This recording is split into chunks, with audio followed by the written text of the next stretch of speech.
Alam nyo ba na may natural shield ang Pilipinas? Tahimik lang, wala sa balita araw-araw.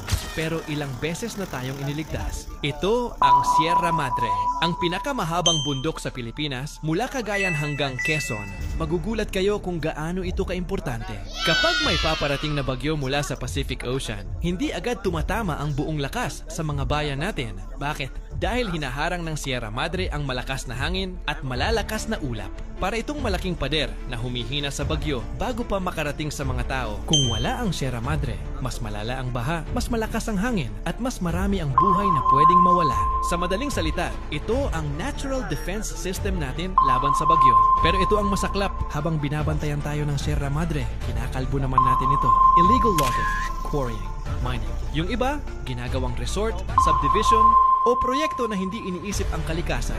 Kada puno na pinuputol, humihina ang kakayahan ng bundok na pigilan ang pag-ulan. Kaya mas dumadalas ang landslide at flash flood. At dito natin dapat maalala ang isang pangalan, Gina Lopez, isang environmentalist at former DENR secretary na lumaban para protektahan ang mga bundok at ilog sa Pilipinas. Hindi siya natakot harapin ang malalaking kumpanya at politiko. Siya ang nagpatigil ng mga minahan sa maraming lugar dahil alam niyang pag winasak mo ang kabundukan, ikaw rin ang babalik at tatamaan. Marami ang kumalaban sa kanya, marami ang umayaw sa mga ginagawa niya. Pero ngayong ramdam natin ang bagyo, pagbaha at pag-uho ng lupa, tama pala ang sinabi ni Gina Lopez.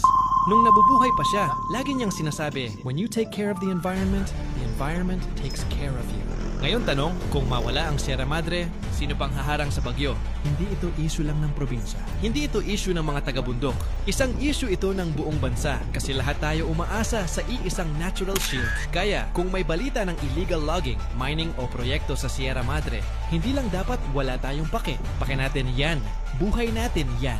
Sierra Madre protects us. Now it's our turn to protect Sierra Madre.